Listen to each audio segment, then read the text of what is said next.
ఒక పక్క వాలిపోవటం అనేది పక్షపాత ధోరణితో పనిచేయటం ఎంతవరకు సమంజసం? అంటే రూల్స్ అమెండ్ చేయలేదు అంటే పీపుల్స్ రిప్రజెంటేషన్ యాక్ట్లో చట్టంలో లేదు, పొందుపరచబడిన రూల్స్లో లేదు. కానీ ఆంధ్రప్రదేశ్ రాష్ట్రానికి ఒక్కదానికే మాత్రం ఈ వెసులుబాటు ఇస్తారు.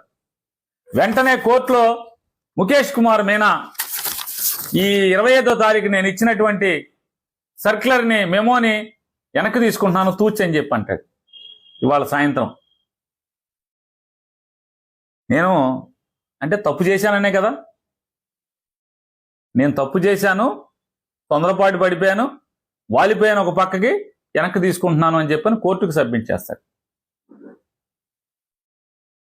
అందుకోసమే మళ్ళీ వీళ్ళు ఏదో ఒక ఎత్తుగడ రాజకీయాల్లో వైకుంఠపాళిలాగా ఎత్తు లేకుండా ఏదో చదరంగంలాగా ఎన్నికల కమిషన్లో పనిచేసేటువంటి ఉద్యోగస్తులు కూడా ఈ రకంగా చదరంగంలో పావులు కదిపినట్టుగా కదిపే పరిస్థితి లేకుండా మళ్ళీ వెంటనే మాడిఫైడ్ లంచ్ మోషన్ని మేము మాడిఫై చేసుకోవడం జరిగింది.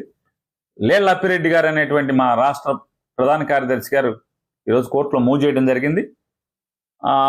అప్పిరెడ్డి గారి యొక్క కోర్టులో మూవ్ చేసిన దాని మీద ఇప్పుడు మళ్ళీ హీరింగ్ జరగబోతోంది.